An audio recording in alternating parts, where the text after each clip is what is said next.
everybody. But we do have it here. And the reason that we have it here is because we are not alone.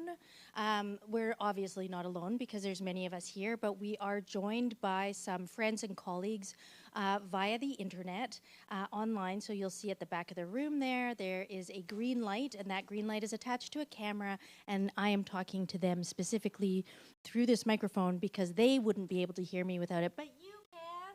So.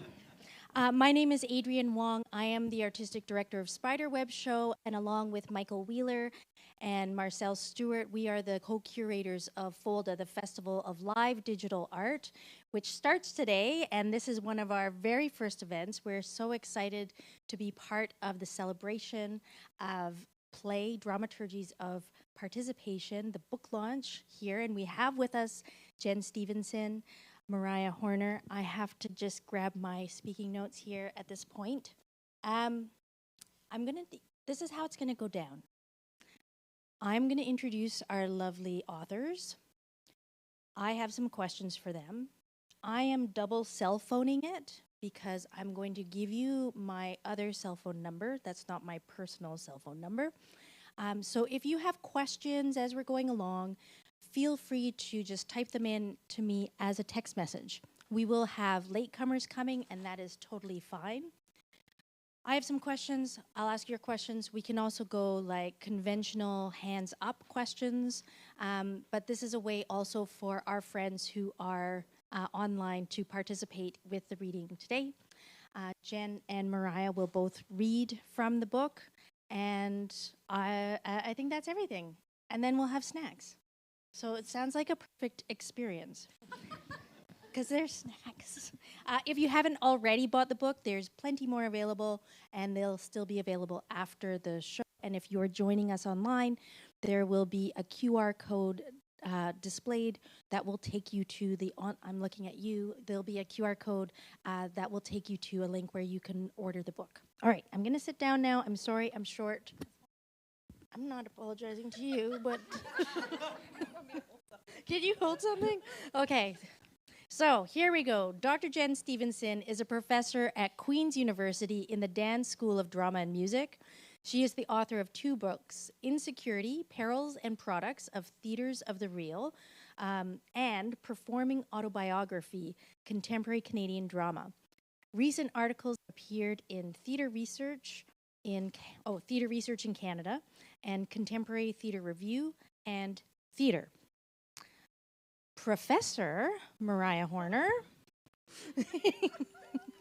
Yay! Is a PhD candidate here at Queen's University in the Cultural Studies Department. She won the 2022 Mayor's Arts Award as a creator, and in Kingston as a site-specific theater artist, and as a vocalist with Kingston supergroup, The Gertrudes. Recent articles have appeared in Canadian Theatre Review and Theatre Research in Canada. So welcome to the 2 of you, welcome to the folks online, and welcome to our friends joining us here in person. I'm gonna start with a land acknowledgement. Cataraqui, or Kingston, is the traditional territory of the Anishinaabe and the Haudenosaunee, as well as the Huron-Wendat. It is covered by Treaty 57, and the territory was acquired, quote-unquote acquired, in 1783 as part of Crawford's purchases. And if you want to know more about Crawford's purchases, you could Google it, or you could come to Smart tomorrow at FOLDA. Because our activities are so digital here at FOLDA, and because kind of the nature of this book too, it's important for us to consider the legacies of colonization and white supremacy that are embedded in all of these technologies that we use every day, the structures and the ways of thinking. The equipment and high-speed internet that are central to this event and make it possible are not available in many rural and Indigenous communities. These technologies also do have a carbon footprint, and they contribute to changing climates that disproportionately affect Indigenous people worldwide. So given kind of how expensive this technology is, it is incumbent on us to make good use of our time together, which I know we will do. We had a long conversation about territorial acknowledgements before this event because we wanted to be thoughtful about how we were making these, how we were participating in that protocol. And we came to a conversation about the way that territorial acknowledgements are participatory. Who wants to pick that up? I do. Is on? Oh, okay, great. So I do, because yes, we had a long conversation about this the other day. And one of the things that we were thinking about is the idea, a foundational idea, that a land acknowledgement is a call to action. In addition to acknowledging the territory and learning about its history as well as its present, there's more to it. There's more to it than just a recognition or description.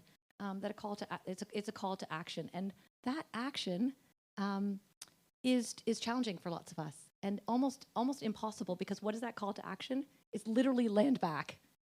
It's radical systemic change, radical institutional change, and these are things that we're all really attached to.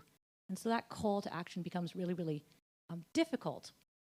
And so we think a lot about what are the difficulties of participation.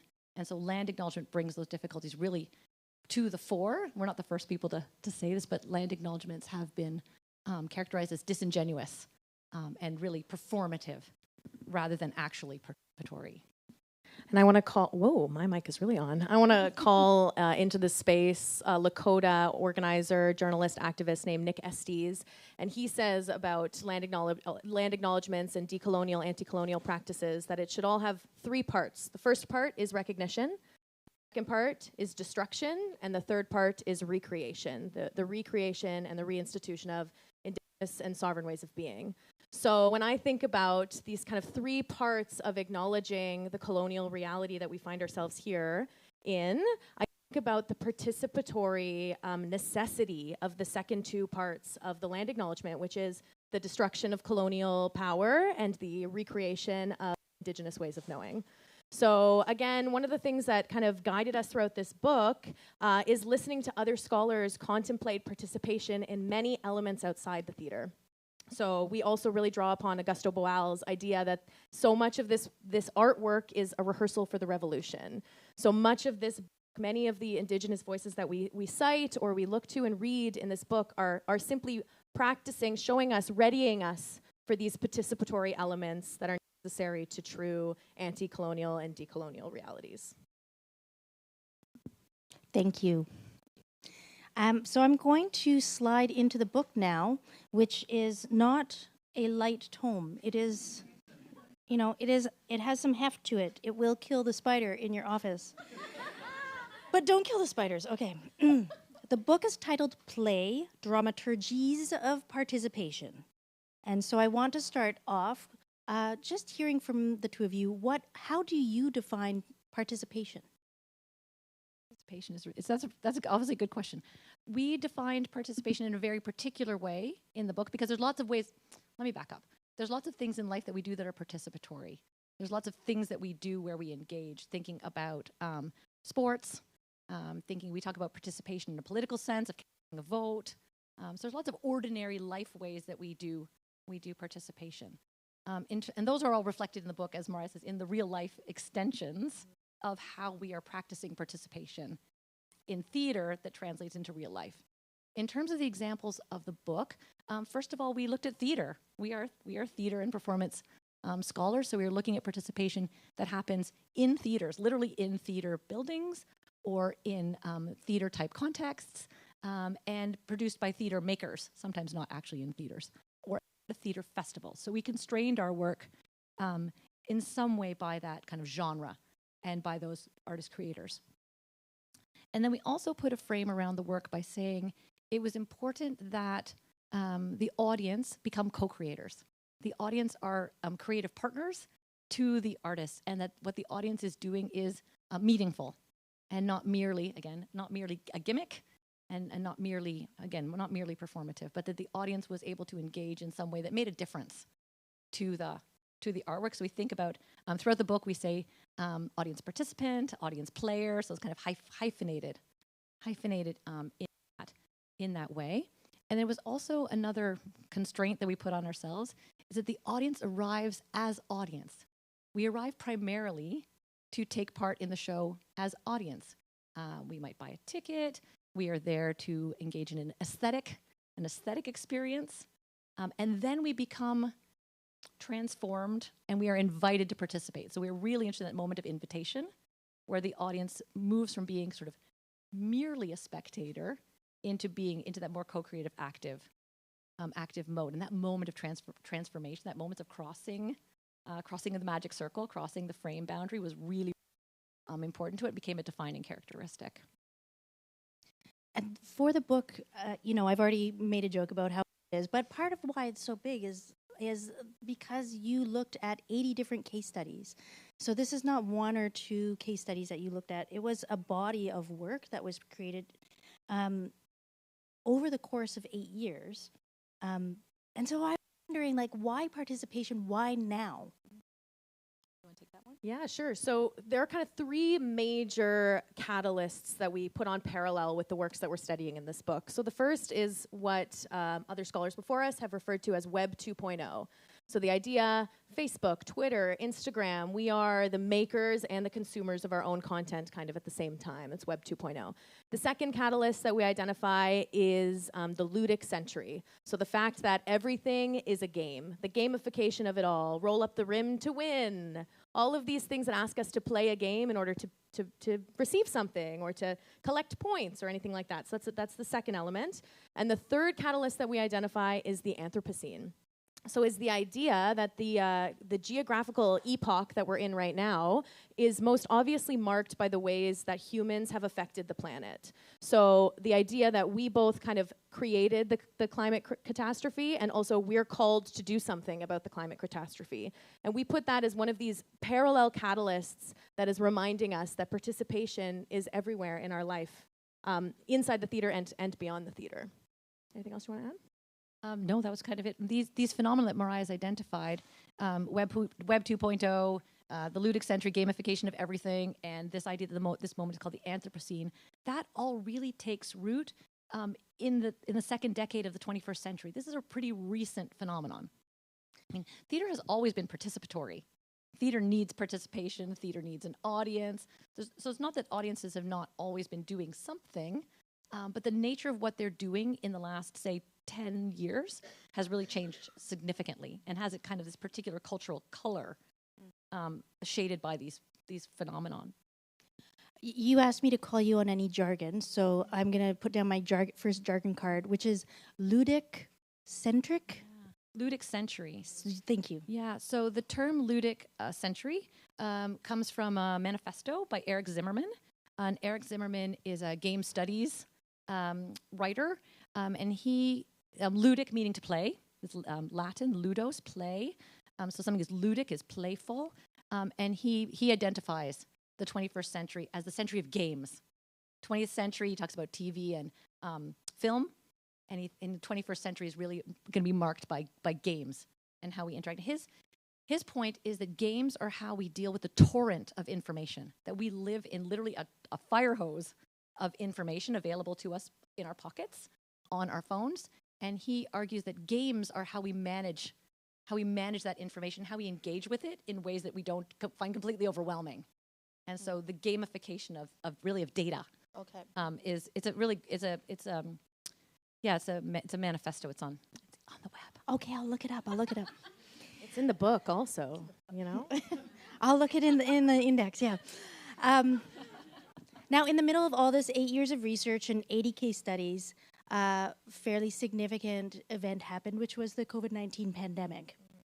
So how did that impact the work that you saw artists making? This is a big question for us. So there's an entry on our blog that's still online that we wrote March 16, 2020.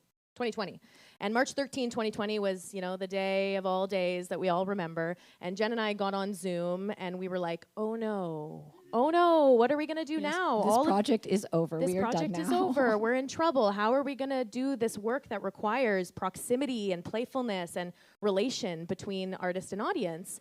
And then we were not surprised, but we were kind of pleasantly informed that many of the artists that we were already looking at, studying, writing about, were some of the first artists out of the gate to make work in the reality that was the COVID-19 pandemic. So one of our case studies that we look at in the book is by a company called Outside the March. And they made this remarkable play called Mundane Mysteries, the Ministry of Mundane Mysteries. And this was a play that happened over the phone. And it was once a day for a week, and they would call you over the phone. And that show premiered the first week of April 2020.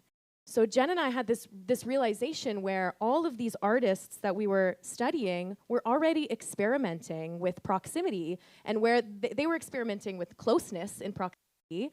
What the pandemic asked of us was distance in proximity. And that's just another example of experimenting with the rules between our audience and artist.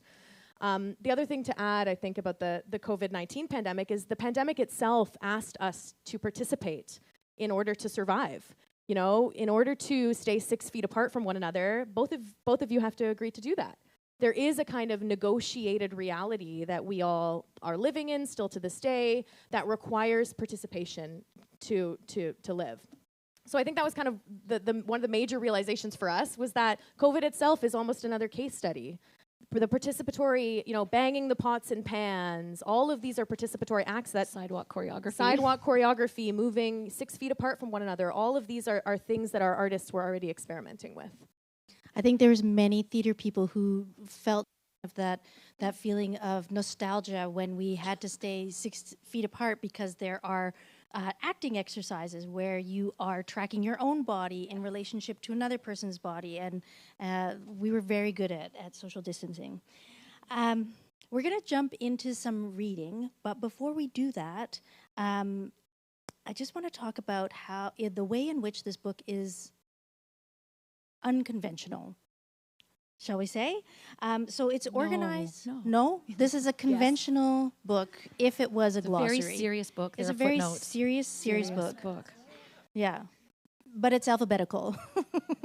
It's alphabetical, and it's organized as a glossary, and there are illustrations, and there are games embedded in for the reader's experience. And there's a lot of you, which is unconventional in terms of scholarly writing. Your experiences, your perspectives, there's no sense of kind of this objective knower or thinker. So I want to hear more about what your thinking was, how you came to this format, and how you hope it will impact the readers. I think there's probably two parts there. Maybe I'll take one. You can take one. I mean, I think one part of that question, Adrian, is how is the book unconventional in its format, in terms of its structure, which is one thing. And I think the other thing is about voice. Which one do you want, structure or voice? Dealer's choice. Okay, maybe I will talk about structure. So the book is organized alphabetically, and that was a pretty early decision. That was one of the first things that we knew about the book, because sort of a more traditional scholarly book might have 5 chapters and might have 1 case study per chapter, maybe 2 plays in a chapter, something like that. Very traditional kind of scholarly monograph. And we realized really early on that wasn't going to work. Because the plays that we write about, the moments of participation are often fragments. It's not the whole play, but it's like this moment here, and then this other moment here, and this other moment here. And so we kind of realized that the plays we were writing about wouldn't really sustain a lengthy treatment of all of them, and we wanted to include absolutely everything. So the idea of writing in fragments became an early idea. And we also really liked the idea of writing, we characterize them as blogs, the blog voice. Maybe we'll talk more about voice. But we wanted that blog voice. Short ideas for a general reader, scholarly, but also personable, engaging, accessible. So that was important. We'll talk more about, like I say, about the voice, which was a real decision choice for us. Alphabetical, I don't know where that came from, but the idea of a dictionary was pretty early, that these short blog style entries would be organized alphabetically. And that became a real challenge for us because the book wasn't written in any kind of linear way. Anyone who visited my office saw the giant bulletin board. We had a massive bulletin board, and it had 100 colored Post-it notes. And we started writing the book in clusters. We just started and we'll start here. And then we wrote kind of around that thought, and then we kind of wrote around some other thoughts, and each Post-it note represented one of these entries. And so it was a kind of a visual representation of what the book looked like. So the book kind of emerged as a geography rather than as a line of thinking, sort of as a cluster of ideas. So that was really interesting for us as an experience, because we didn't really know where we were going. We kind of just started, like I said, started somewhere and then kind of kept writing as the ideas emerged. And the actual original plan was pretty stable. Once we did the bulletin board the first time, it didn't change, not too much. And then the other thing about the book is you can read it. I mean, obviously you can read it from the front to the back, but you'll notice that there are words in the book that are all caps. And so if you hit one of those all caps words, we consider them to be like hyperlinks, like lo-fi hyperlinks. And you just flip, and you can jump just right at the entry, stop where you're reading, and jump over to something else, and the thought will connect. And then the other thing is you'll also see in brackets, we'll be going along, it'll be like, see teacups. And again, you could just jump right to teacups, because there's some connected thought there, that if you go to teacups, that line of thinking will continue over there. So there's that. And then the other thing in the book you'll also notice is that some of the words are in a blue font, which is like, what is it? It's like Mariah and I are inside voices. It's like a, it's like a side chat.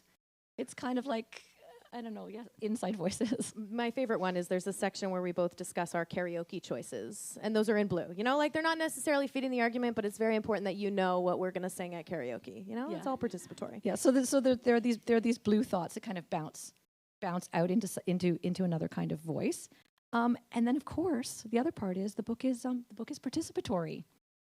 So really early on, when we were thinking about the book and thinking about obviously writing about participation, it's Adrian's fault. Actually, it really is literally Adrian's fault.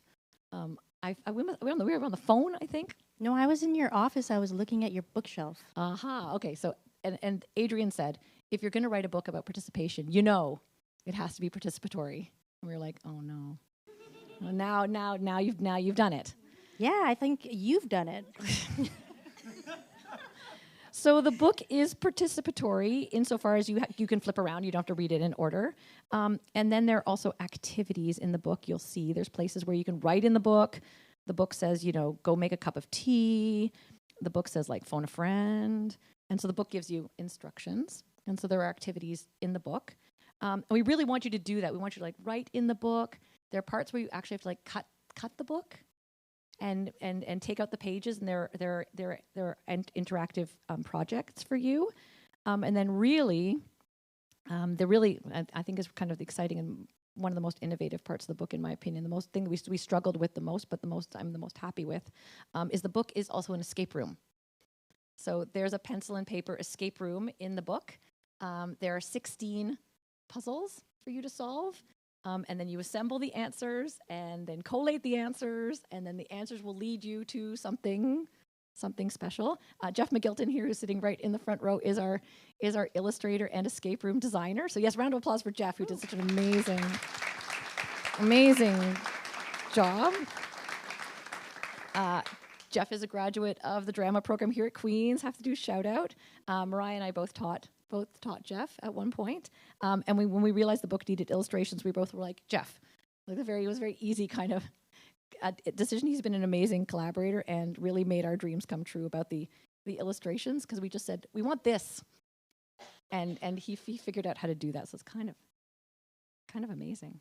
It is amazing. I'm so happy about it. I think it means so much thought, so much fun, so much probably, I'm going to guess, tears, a few. Oh, definitely. Yeah. Oh, It definitely. happens. Ask us one day about the recto verso problem. Oh, yes. But don't ask Jeff. Might make Jeff cry. We had to make certain things end up on the back of the front, and that was much harder than you would expect. Yes. So big shout out to Jeff McGilton for managing all of that.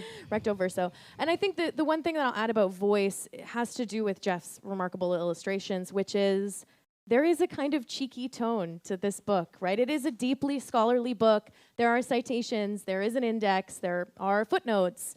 We engage with, impressive scholarly material, but also participation requires ourselves. right? Our bodies, our positionalities, our baggage, our feelings, all of these things come into the room with us when we become participants in a participatory show. And I think the relationship between us and Jeff really captured the magic of our voices and ourselves in the text. Jen and I wrote this together, but there is never a moment where we say, you know, this entry is by Jen and this entry is by Mariah. We talked about everything together, and we wrote to each other and we wrote against each other. And, you know, sometimes it says we and sometimes it says I, and it'll be hard for you to figure out which one is which, except if you know my karaoke song, then you'll know which one is that. But I think that kind of like selfness in relation to others is a really key conceptual framework for this book that I think you can really see in between the illustrations in the game that Jeff designed. So I think that kind of relation of who we are, what we bring, is in the voice of the book. Yeah, maybe I'll just also add that in that shared I voice, where sometimes you don't know if it's Jen or Mariah unless sometimes you know us really well. And then even my mother said, "Was that you? Was that I story really you?" Like, "Yep, that was me," or like, "Nope, that wasn't me." The book is really personal. It's really vulnerable in lots of places where we say things that we felt or that we experienced, and that because in a lot of participation, as Mariah says, you're putting your body out there, but you're also putting your ideas, your autobiography, the things you care about when you're engaging with the artworks. It does crack you open in lots of ways, and we tell those stories in the book. We say, this is what happened, and this is what I experienced, and this is how I felt about it. So it's in a completely different way than anything else that I've written. It's really it's kind of revealing sometimes. So I'm kind of nervous to see what people make of that. I think they're gonna love it. Good. I'm just saying. I think they're gonna love it. So in fact, we'll just find out because we're gonna read some of it. And I think they're going to love it because you're right in front of them. But I think that when they go home, they're still going to love it. So the authors are going to read, and then I'll invite some questions. And this is where if you want to send me a text message, you can, right? So if you have a question that rises for you while you are listening, you might want to preload my number, you guys. Right now. Yeah, so get your cell phones out. And the number is, this is not my personal number, so don't try it later. Yeah, so don't try anything. But it's 236 638 8526. 236 638 8526. We're going to have a little race and see who can send me the first text message. Dun, dun, dun, dun, dun, dun. But in the meantime, nothing's happening. But to begin, oh, yes?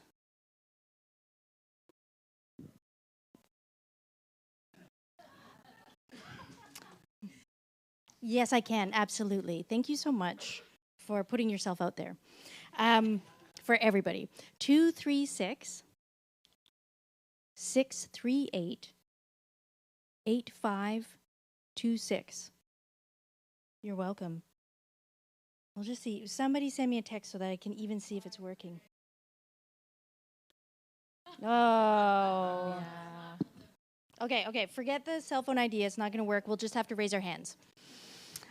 Jen, will you start us off and read? Oh, text messaging. Yeah.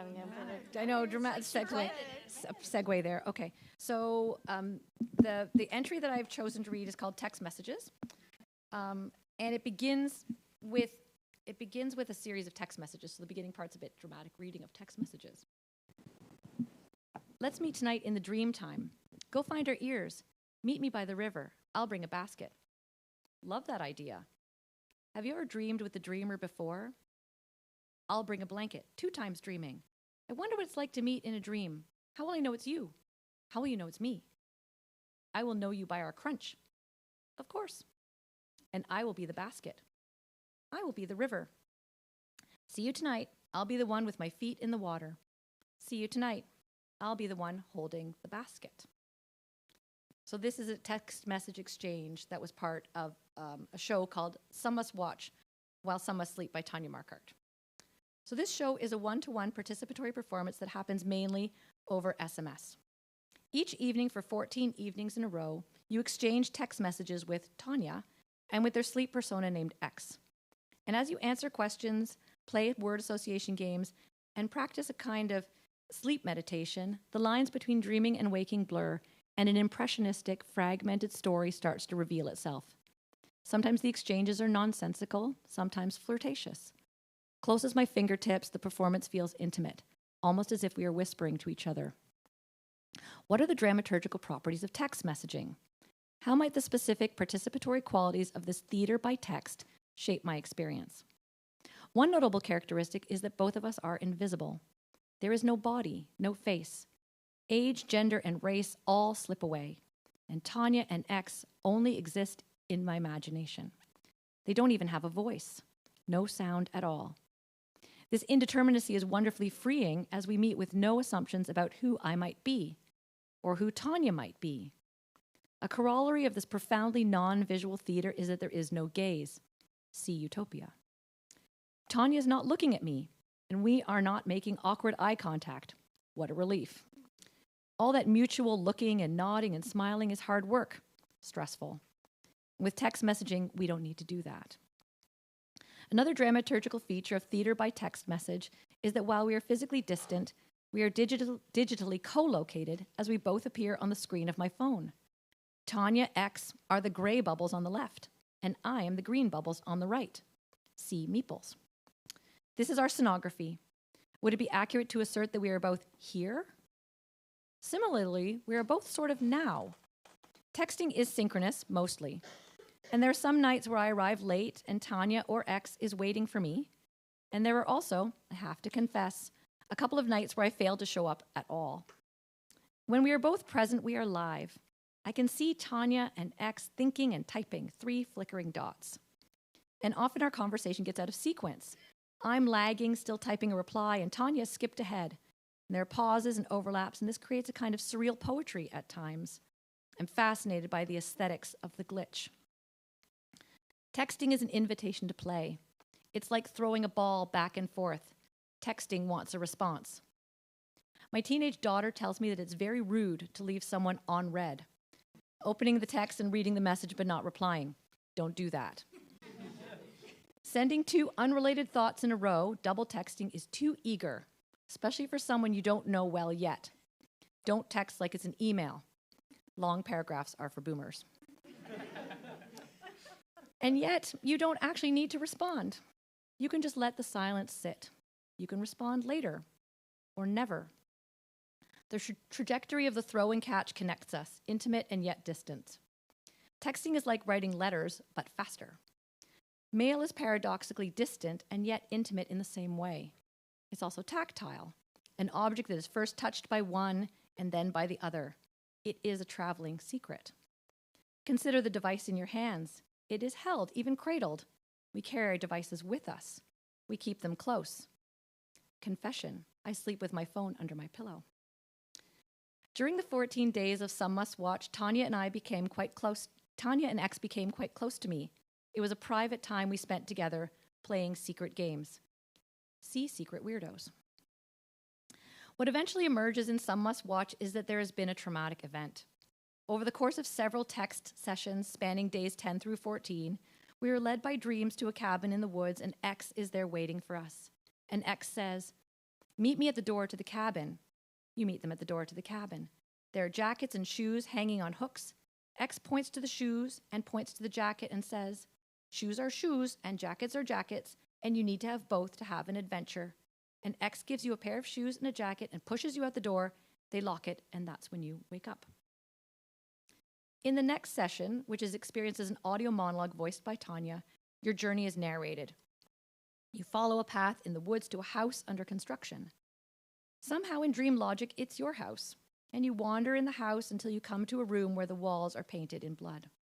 And curled up in the corner of the room is a body, also covered in blood. And you pick up the body and you carry it to the ocean. And in the shallow surf, you wash the body, looking for the source of blood, a wound. And as you wash, you find nothing. Nothing. And when you wash off the face, it's your face. The body is clean and you see there is no cut, there is no wound, and the audio ends there. My main thought after this nightmare dream episode was, I'm okay. Something terrible happened, but I'm okay. Distressing for sure, but also stabilizing. I felt like I was able to deal. I'd been through something, but I was safe and well. And part of the source of this safety was the relational connection established in the early days of the performance. Conversely, our detachment also provides a kind of zone of safety. The asynchronicity of texting, slower and more disjunctive than face-to-face narrative, creates space. There's a measured pace. It takes time to type, send, receive, and read. I'm not being rushed, flooded by the story. I can take it at my own pace, read, think, absorb. It's easy to opt out if necessary, and the texts buffer emotion. There's also no pressure in the gaze, and Tanya and X expect very little of me. I could do nothing. Just let the text of the story flow without any interaction. And this is very different from the intense performative encounter of a typical in-person synchronous one-to-one theater experience. Texting also achieves the opposite of asynchronous slowness and detachment. Tanya asks me at intervals how I'm doing and seeks my consent. Do I want to continue? Am I ready for another story? But even beyond these explicit care offerings, simply knowing that Tanya and I are co-present is a line between us. I'm not alone. I can reach out to them. They are right there, nestled in my palms. And as I work through the lived journey and subsequent understanding of the nightmare parable of myself as bloodied but unwounded, I feel secure that Tanya is holding me. Through almost 2 weeks of texting, of playing catch and return, of sharing dream memories, I trust them. It's easy over text messaging to accept Tanya's offer of friendship. They say, I like you. Let's be friends. Let's be each other's sleep blankets. And the idea that we could meet in each other's dreams feels possible. No assumptions. We could be anyone. And so why not be friends?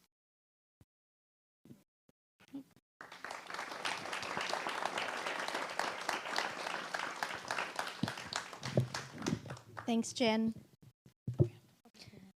In that chapter, entry, or blog post, hot take, not so hot take, slow take, you unpack a bit the idea, like the dramaturgy of text message, like how it functions as a storytelling or like an aesthetic device. And that was one thing that really stood out to me when you told me about the book, is that you're using dramaturgies, so in the plural, which for many of us in the theater world, dramaturgy is a thing. It's a verb. It's a person on the cast list. So talk to me a little bit about how you're thinking about dramaturgies as a plural. What does that mean for you? Okay, so maybe I'll put on my professor hat. So the word dramaturgy, we have drama, and then we have the urgy part. And urgy means like the working of, like think metallurgy, right? Urgy is the working of. So dramaturgy then is like the working of the drama. And when I teach dramaturgy, I think about it as like play mechanics. It's like taking the artwork and looking under the hood and saying, why does it work like that? What choices did the artist make? And what is the function of those choices? So what do those choices make us think? Or what do those choices make us feel? And then Natalie Rewa's favorite question, how does it mean? You know, where does this go from there? And that's what the book is really about. So we look at the plays and we describe them in lots of detail because many of you didn't see them. So that's, I think, important because plays are ephemeral and they're just gone. And then we talk about the choices that were made that we can observe or hear or smell or et cetera. And then we try and think, well, what does that mean? And how do those choices move us? And then what kind of an experience or understanding do we come to in the end? And then, of course, we also go beyond that, which we talk about we extrapolate to what is participation? What are the politics of participation? What are the ethics of participation? Why does this matter? So that's how that works. So dramaturgies is a collection of, I guess it's a collection of techniques. It's about toolbox. It's a toolbox. So in this entry, I look at text messaging and think about what does text messaging do? Okay, well, there's no face, there's no gaze, there's no sound. It's asynchronous, and yet we're both here and now. So thinking about what those structures look like, and then putting it into the context of the story and saying, how do these things connect? How do those structures tell this story? Mm-hmm. And so we do that throughout throughout the book. We grab onto bits and pieces, the dramaturgies, and then we try and connect them to performances to say how do they mean, and what are they doing, and so that's kind of what we're doing. That's the pattern of the methodology of the book, really. Thank you. Mo, would you like to read Ants now? I would like to read Ants. Okay. Ants. In April 2022, Reddit launched another iteration of r/place. Over the course of 4 days, Redditors participated in collaborative art making by choosing from a palette of 32 different colors and placing one colored pixel tile at a time on a field of 4 million pixels. In order to paint another pixel, Redditors had to wait 5 minutes. On the subreddit, r/place is described as, quote, a place where togetherness created more, now in numbers far greater, taking more space, end quote. The subreddit's description ends with a familiar call towards collective utopia building. Quote, it falls upon you to create a better place, end quote. While the space was live, Redditors worked together to make flags and portraits and memes. Lightning McQueen from the movie Cars sits nestled between a portrait of Nelson Mandela and a copy of Da Vinci's The Last Supper. Cannabis leaves and Pokemon characters are hidden in the trans flag. An unimaginable number of references to anime shows and cult characters dot the screen, and boldly featured in the middle of the canvas is a link to another subreddit, r/fuckcars. Every time I returned to r/place during the 4-day sprint, the canvas looked different. Because pixels could be repainted over and over again, tiles were immediately overwritten. This built-in impermanence of any painting made r/place an unstable and highly fluid form. By the end of the event, there had been 160 million pixel changes made by more than 10.5 million Redditors. On the final day, Redditors were restricted to only placing white tiles, and the entire canvas returned to a blank page. In an Esquire piece on the art experiment, Cameron Sherrill writes, each pixel had its own timer, meaning no individual or group can endlessly spam their shapes, which forces either coordination between users, if you want beauty, or absolute chaos, if that's what you're into. r/place mixes art, teamwork, and sheer randomness into an awe-inspiring tapestry that the designer in me finds truly beautiful.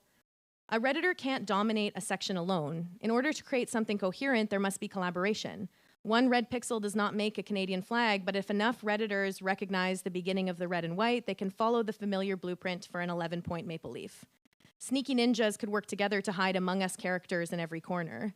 The usefulness of a guide to shape a leaderless collective action might explain the prevalence of flags, brands, and other images from pop culture. A symptom of Web 2.0, this principle of collective and participatory world building is also taken up in transformative justice practices. In her book, Emergent Strategy, American activist, writer, and facilitator Adrienne Marie Brown draws on the concept of biomimicry to communicate how these small patterns of transformation are recognized in the plant and animal world. She links the evocative image of fractals, which are mathematical visualizations that replicate the same patterns no matter how far you zoom in, to the work of the noble ant.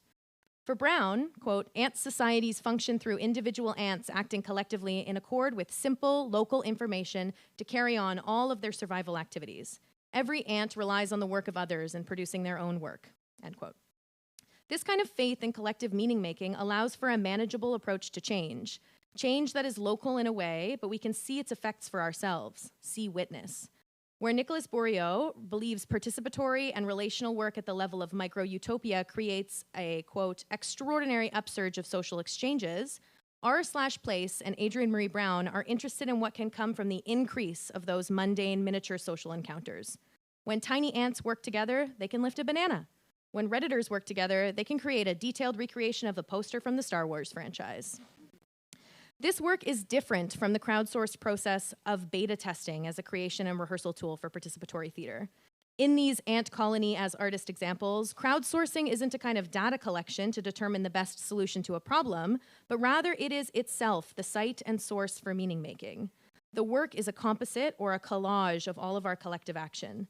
There is no meaning in only one pixel. Meaning arises only out of the responsive combination of many, many, many, perhaps thousands or millions, tiny contributions. Other kinds of placemaking shows do similar work in the name of celebrating the power of collective participation. In David Goldman and Nobu Adelman's Choir, Choir, Choir, dozens or even hundreds of assembled audience members are taught a choral arrangement of a well-known pop song. Like the flags and the memes in r/place, the familiarity of pop songs function as a clear guide to follow. In one evening, participants learn the parts and then perform the song together. Like many community choirs, singing perfectly is not the point, but rather the point lies within the collective joy of singing with others. In 2018, the Festival of Live Digital Art, FOLDA, helped incubate a digital experiment with the choir artists, where participants in 3 different cities, Montreal, Toronto, and Vancouver, learned the lyrics in a multi-part harmony to Leonard Cohen's Hallelujah, and then sang together over a delightfully glitchy live stream. I was there, singing along. Me too. You too. Like r/place, singers can't sing in harmony alone. It requires the coordinated action of a group of voices rising, a collage of individual voices, each one like a colored pixel spread across the country to make a choir. In Michael Rubenfeld and Clayton Lee's Ways of Being, also at FOLDA, 2 participating audiences, one in Kingston, Ontario, and one in Krakow, Poland, collaborated in a series of encounters to materialize the possibility of pandemic connections across the globe. Most of these encounters had relatively low stakes. Prompted with questions from Michael and Clayton, Polish and Canadian participants talked to each other through Zoom. A participator in Kingston asked someone in Poland about their first pet. Audiences in each city answered questions about their hopes and their worries in a shared Google Doc. At one point, audience members in each city danced together via live projection feeds. In the last moment of the show, a dynamic collage of this video footage replayed live in front of us, projected on the walls of the theater. We saw a montage of participators in both cities dancing, overlaid with a few sentences from our cooperative Google Doc. Remarkably, this montage wasn't just a record of our specific performance, but rather an aggregate collection of encounters between other audiences in Kingston and Poland from earlier in the show's run. We saw ourselves, our partners in Poland, and other Polish-Canadian audiences from previous shows. Like a long friendship bracelet made of a series of artful knots, this live rendered composite of the show's actions was a retrospective series of recorded encounters. The collage looked like a short film of 2 cities in conversation on either sides of the planet, offering a beautiful glimpse at complex webs of relationality that extended in both time and space. Despite the global shutdown on travel, we were collaborative ants on either side of the ocean, dancing and singing. In these examples, participants, actual ants or metaphorical ants in the form of choir singers or Redditors, take your pick, are producing phase change through the power of large-scale responsive iterations. Emergence is possible, but only if we are not acting alone.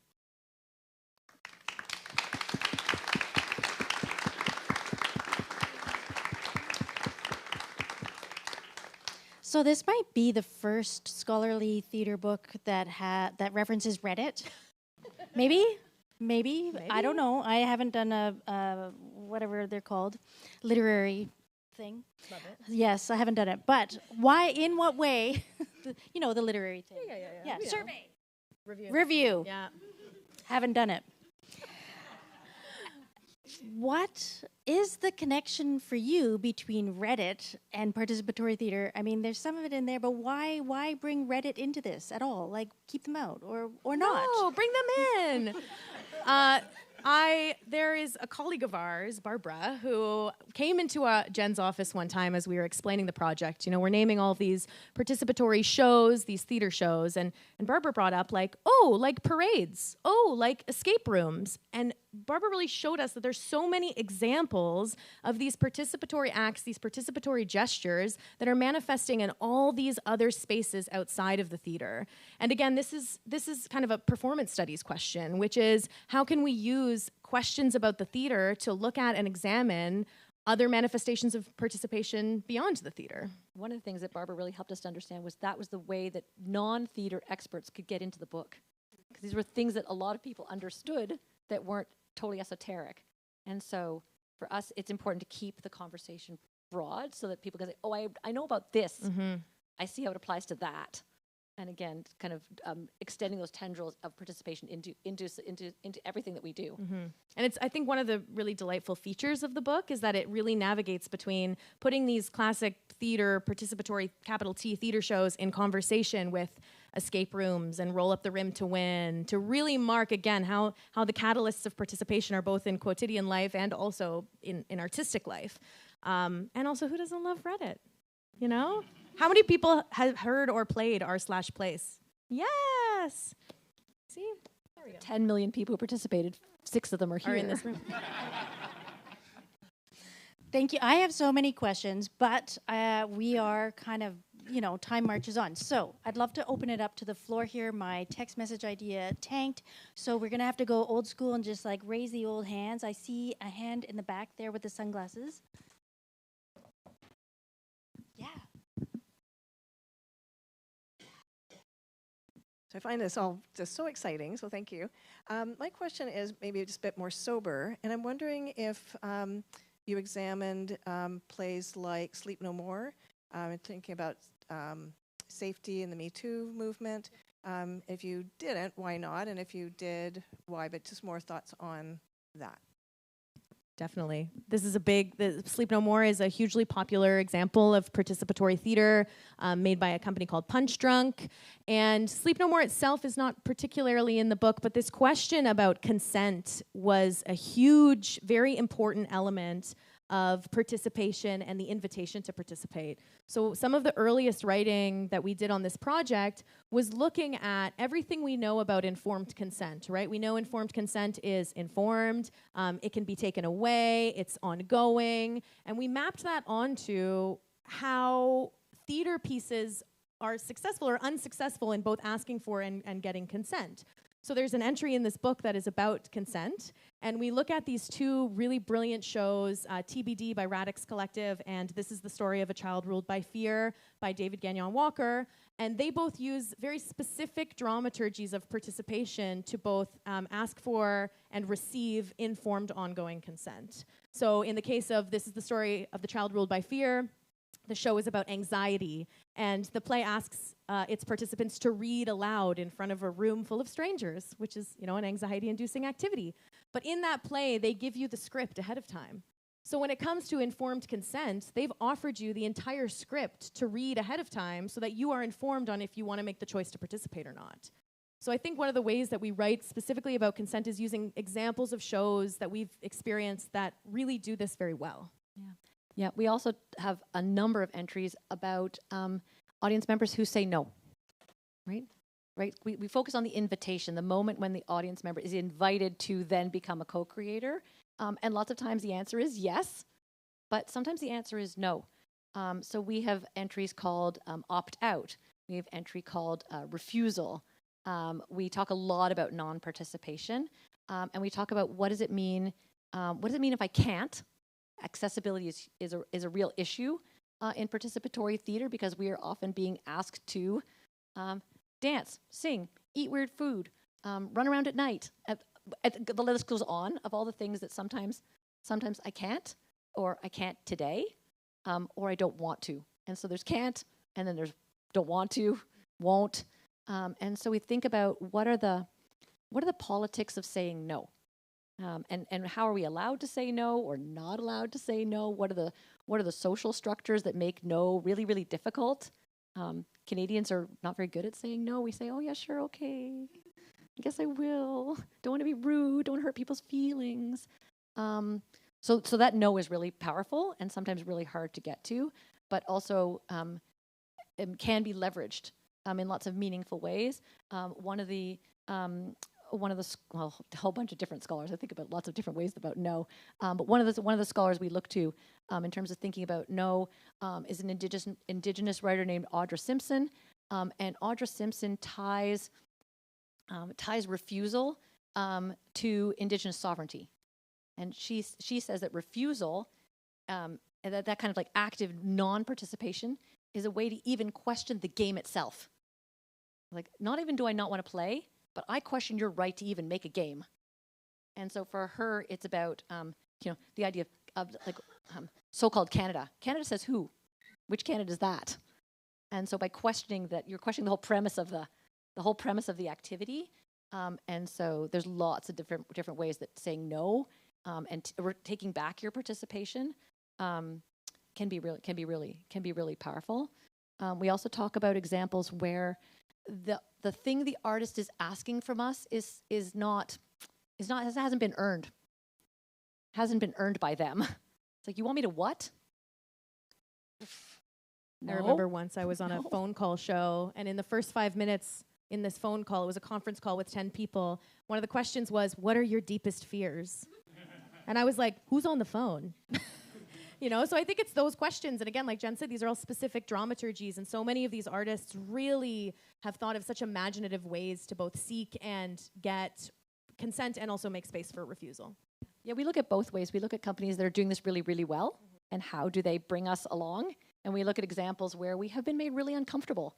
You'll read the book. There, it doesn't always go well, and different levels of not things that don't always go well. And sometimes those are accidental, but sometimes they're again built into the dramaturgy. They emerge out of the dramaturgy of the way this thing is created that makes it inaccessible, makes me uncomfortable. We have lots of stories of places where we've been pushed out of our comfort zones in ways that were not kind of okay. I have time for a couple more questions from the audience. I'm gonna come over to you in my favorite Phil Donahue move. Awesome.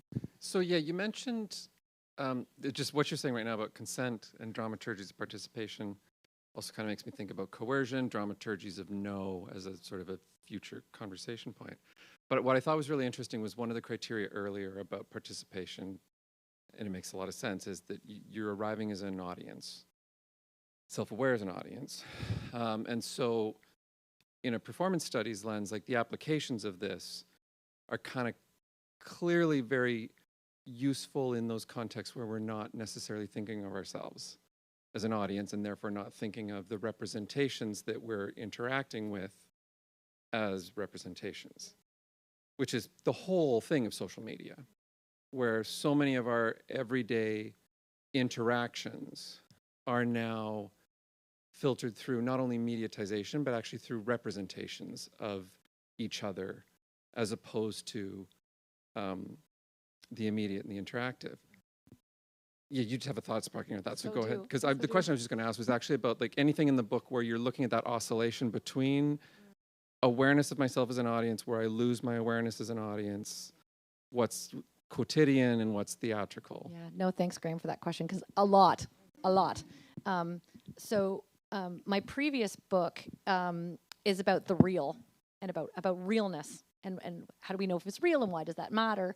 And so that oscillation between what is real and what is fictional and what am I doing with Jen, who's an audience member who arrived here to see a show, and Jen, who has now entered into the show somehow, and which Jen am I, is really, really interesting. We talk about the magic circle, which is the equivalent of the theatrical frame. So in game studies, the magic circle, how you cross over into the game. And the idea that once you're inside the magic circle, theoretically, what happens inside the magic circle doesn't count because it's only a game. And from a theater studies point of view, well, it's only fiction, except what's happened is as audience members, I've crossed into the magic circle, but that's still my body. And that's still my thoughts and my feelings and my emotions. And sometimes when you cross over, you can get yourself into trouble. And I mean that also kind of sometimes in a good way. Sometimes that's the point. Sometimes when you cross, that's what the show is trying to do to you. So we have a couple examples we have an entry called complicity. We have an entry called fascism. We have an entry called futility. And that cluster of entries speak to some of those moments where it's really hard to be both at the same time Jen, who's a good person in the world, and Jen, who is also being a good character, contributor to the game as an event. There's a show called, there's a show called Foreign Radical by Theater Conspiracy, which is about surveillance and homegrown terrorism. And one of the things that happens in that show is that there's a character, his name is Hassam. He's a student at Laval. He's an Iranian Canadian, and he's been detained. And the audience is tasked with searching his suitcase to determine whether or not he is a security threat. And so the audience then, in order to be good audience members and to help the show go forward, we search the suitcase. But that makes me, that's morally uncomfortable, because by what right? By what right am I searching the suitcase? But if I refuse, then the show doesn't go. So on the one hand, I want to help the actors. On the other hand, I'm betraying the character And so where do I stand in my ontology? Like, which Jenn am I? What happens in that show, of course, is that we search enthusiastically because we paid for a ticket. And this is the experience that we're supposed to be getting, which is enthusiastic searching of the suitcase. I want to get the most out of this experience. But then what happens, of course, is the show turns the tables on us, and then we are confronted by Hassam and his suitcase, which has now been destroyed beyond putting it back together again. And then he interrogates us. And then now we're in the hot seat. And so the show is, it's really kind of tough. But it turns on that exact point to make its argument, to make us feel in a certain way, because then we're now culpable of this bad behavior. There's a number of shows that work that way, that kind of flip the tables and to accuse us. But you kind of almost have no choice, because if you opt out, we actually have one of the entries here is called Or Else. And if you decide, it's based on a book called Perform or Else by John Mackenzie. But if you don't perform and you choose Or Else, the whole show just goes like that. There's no show. The show just vanishes in a split second, because if you don't do it, then there's no show. And so then where are you? You've Or Elsed yourself out of the system. So yeah, that's also in here. I think it also just speaks to the more is more methodological journey of this book, which was, you cannot deny your own body, your own positionality in any experience. So often both Jenn and I would go, or both Jenn and I would go, and we would send 3 students to go. And, somebody else in Vancouver, do you want to go see the show and talk to us about it? There is this kind of multiplicity of study because of this fact that we are always ourselves in the room. And we wanted to make space for that. We write as ourselves, but some of this research is also aggregate. Yeah, that's important. So we would go, that's a part, I think it's a really important part of the methodology, which also makes this book a little bit, I don't know about you, I won't go as far as unique, but it makes it different from what we usually do. So yes, we both would go. We might go on separate nights. I might go Wednesday, Mariah might go Thursday. We might send other people who went on other nights. Sometimes we would go together. But I remember one show we were in Toronto, and we were together, and then Mariah was up ahead, and then there was a door slam, and then Mariah was gone. Because the whole audience was being separated out. And in those moments of being separated out, we had different experiences. So some of its positionality, what does it mean to be physically me, to be a woman of a certain age, of a certain background. We talk about that in the book, like positionality matters, but then also just your physical location in space. Were you first? Were you second? Did you see the show Thursday? Did you see the show Friday? Sometimes there are moments that happen in the book that only happened the moment we were there. We write about moments that were so fleeting that wasn't what happened the next time, because it's about the participatory moment, and what the audience does or didn't do is so important. We could talk about this for a very long time, and we will continue in the lobby to talk about it with snacks. I want to thank you all for coming. I want to thank Mariah and Jenn for writing this book. I have read a bunch of it. I can't wait to read a bunch more of it. I want to thank you all for being here, and I want to let you know that this event is part of FOLDA, the Festival of Live Digital Art. We have another event tonight, Cacao at the Broom Factory, which I hear is the coolest place to be in Kingston. So I hope to see you there. And then tomorrow I have a show called Smart Smart that will be here as part of FOLDA. We write about Smart Smart in the book. Yes, the first iteration. So you could read the Smart Smart chapter, which is the crafts, and then compare and contrast. You can send me your essays via text message, because now you all have the number. Lucy AI by Bluemouth Inc. and Reimagine AI is running in the Art and Media Lab, and I am just having to check my notes for a second because my brain is full. Oh, Mashup, Aaron Ball and Maxime Beauregard, who have been really doing some deep research into the ways in which circus and aerial arts can be accessible to performers who are deaf and blind, will be showing and sharing some of their research in the rehearsal hall on Saturday. The Saturday showing of Smart Smart is family friendly at 3 p.m., so come and do some crafts with me. Thank you, Jenn. Thank you, Mariah. Thank you, Adrian. So fun. Yeah, thank you to everybody who joined us online, and thank you to those in person, and we'll see you out in the lobby.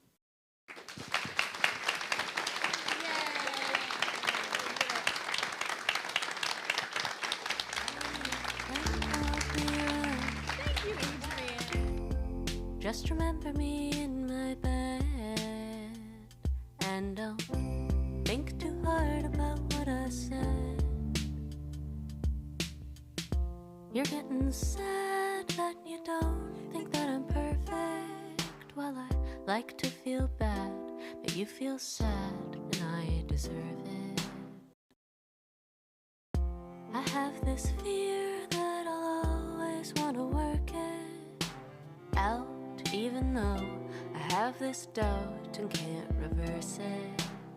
Standing by the belt in the line at the beer store on DuPont, getting 6 tall cans, my turn to pay. I think to myself, hey, that's a feeling I know I don't want when you reach out and touch me in that way. Kinda like not looking at me and miles away, and it makes me feel like I can't be me. I gotta make you stay. And I hate that you can make me sad, but I love that you don't care if the money's bad. And I hate that you're overthinking it, but come to think of it, I'll admit that I love a sinking ship. So get me on there as it goes down, so I can pretend not to care while you pretend to want me around. Just remember me in my bed, and don't think too hard about what I said. You're getting sad that your dad is getting older, while I like to reach over and touch your shoulder.